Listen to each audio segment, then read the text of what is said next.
And then President Biden ordering those airstrikes. The White House sending a message to Tehran as a 7th round of nuclear talks are set to begin.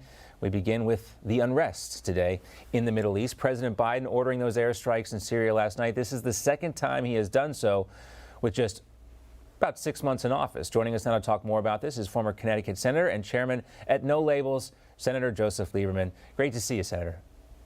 Great to be with you, Chris. Thank you. I'm John in for Chris today, but John, no sorry. problem. I no couldn't problem. see you on my screen. That's okay. No problem. That's what we used to call the double reverse. The double reverse. That's right. I promise not to break anything, so we'll call that a mulligan for now. But let's talk about this these airstrikes with President Biden. Good. There's no way you can see this any other way than he is trying to send a message to Tehran. There's a new president in Tehran, not a good guy. We're kind of laying down some pretty firm positions with the United States on the Iran nuclear deal, wanting to make sure it remains in effect forever, no matter who the president is. You know, is this Biden's only option here to start dropping bombs? Well, I'm glad he counterattacked the Iranians, because they've been attacking American forces in the Middle East with drone-fired weapons. So we got to show them at least that they can't get away with that, but that's just the beginning of it. I think it's high risk to enter into negotiations about anything with the Iranian government that is controlled by extremists, terrorists, aggressors, and real enemies of the United States and of our allies in the Middle East. So what's next? I think really we've got to toughen our negotiating position in Vienna. You're not going to win these people over by giving them benefits. They want the economic sanctions that bipartisan majorities of Congress have imposed on them, with the support of presidents of both parties for years, because it's hurting their economy. And once they get that, they're going to walk away and not give us what we really want, which is the end of their nuclear weapons program, which they really don't want to give us. So I don't trust the Iranian leadership, and I hope the Biden administration doesn't either. And the least they can do is be really tough at the negotiations in Vienna. And be realistic about what can actually be gained. It doesn't seem like there is much that can be gained from re-entering the Iran nuclear deal. Let's talk about domestic issues. I don't think so. Yeah, well, I agree with you. We'll see. It would be, they would walk away from that situation with some egg on their face, but that would maybe be the right thing. But let's turn to domestic issues. Former President Trump returned to the rally stage in Ohio on Saturday, and he had this to say about President Biden. After just 5 months, the Biden administration is already a complete and total catastrophe. I told you, crime is surging, murders are soaring, police departments are being gutted, illegal aliens are overrunning their borders. We set Joe Biden up so beautifully. All he had to do is go to the beach, Joe, go to the beach. Would have been so good. Instead, Biden is going to drive our economy and our country into ruin. Well, President Trump has a way with words, but Senator, there has to be some concern within the Biden White House about some of those things that President Trump just ticked off there: the rise of crime, the illegal immigration. Serious people in this administration know these are serious issues that they must confront in a more substantive way, right?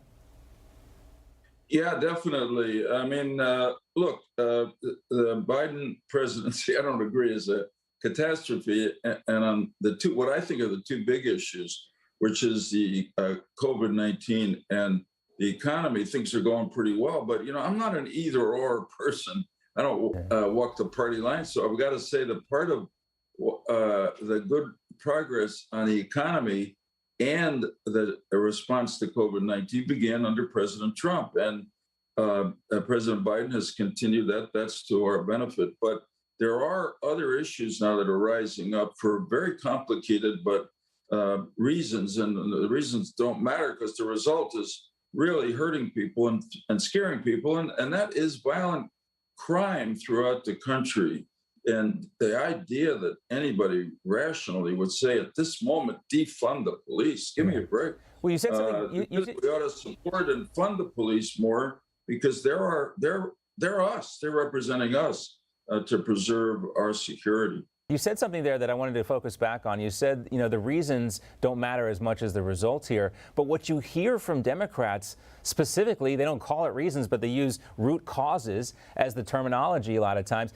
And that is kind of a shell game they're playing with us. Focus on the root causes or the reasons, because we can't actually deliver the results that would turn the situation around. Yeah, I don't agree with that. I think that's a dodge. Incidentally, the root causes are not so simple. You could say a lot of different things, and I think it takes a certain arrogance to say that. Oh, I understand. Let's focus on the root causes. I understand why. If your people are getting shot around you, right, particularly in lower income areas, and violence is occurring, all you want is the violence to stop. Look, there was a really powerful message in the New York Democratic mayoralty primary last week, which is that the more moderate of the candidates, but certainly a law and order candidate who was a former New York police officer, Eric Adams, won that primary, Democratic primary, against more liberal candidates who were giving the same kind of answers that you just talked about. So I think I believe that people in the Biden White House are listening. Right. And honestly, I hope they get together on a bipartisan package on strengthening the police, including the kind of police reform that the bipartisan group has agreed on, because that's what the people of America need right now. Right. A lot of times you hear the people advocating the strongest for defunding the police have their own police escorts and their own security. And, that's what you saw in New York. People were, they had a visceral reaction to crime. When it comes into your community, the one guy who was, against defunding the police, he is winning the mayor's Democratic primary race. So that's what you see. Absolutely. Those are the results. I want to go back to what Maxine Waters said about this special select committee to investigate 1-6. Here's the Congresswoman. We worked very hard to identify and work with the Republicans on some of the concerns they claim they have, but they are not supporting it. They're accusing the FBI and on and on and on. We're not going to buy into that. Now, we've seen over the last few years kind of, I think, the congressional investigation process become more about show than results. It's kabuki theater a lot of times. And after we already had an impeachment to look into this, do you think this special select committee is necessary? There wasn't enough support to do it in a bipartisan fashion in the Senate with, a bicameral way. With Nancy Pelosi moving ahead like this, it does look very one-sided.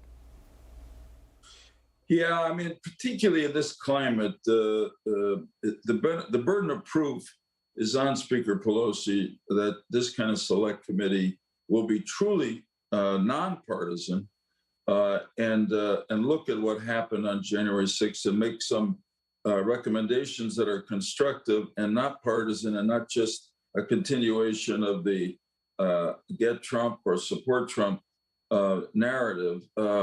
John McCain and I co-sponsored the bill to create the 9/11 Commission after 9/11, and it was a totally independent, nonpartisan group that really did a great report that helped us change the way our government functions, so that hopefully it wouldn't happen again. And to me, that's what's needed. And really, I think it can only come from an independent, nonpartisan organization. It's not so much to get back at President Trump or anybody else at that point, maybe even the police or the National Guard or the Pentagon on January 6th.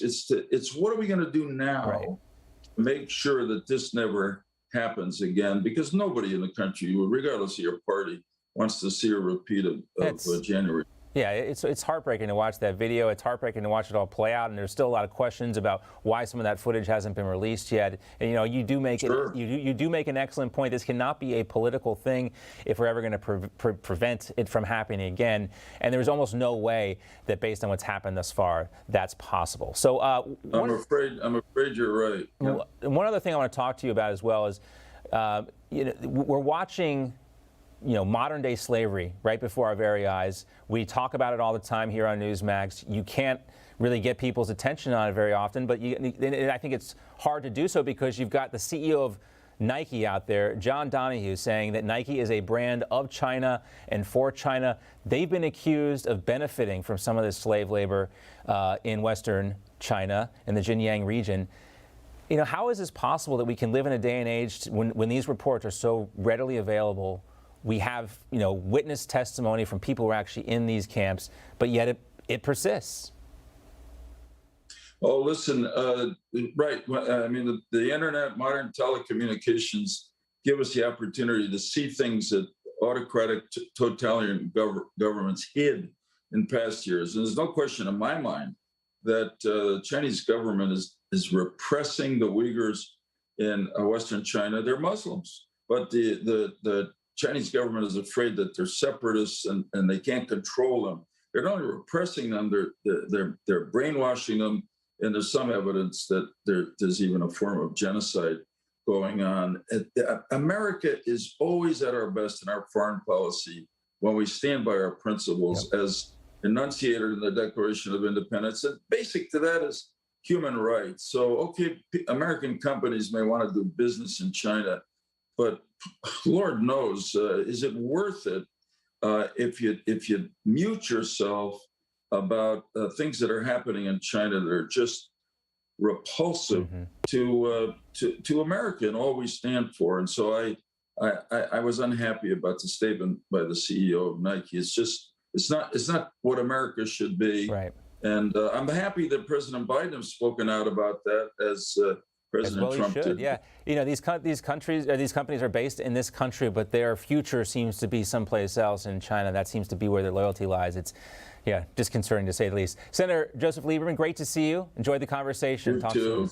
Take care. Thank you. You tell Chris that you did probably a better job than he would have done. Well, we won't tell him that. We'll just tell him everything went fine. But I appreciate the compliment very much.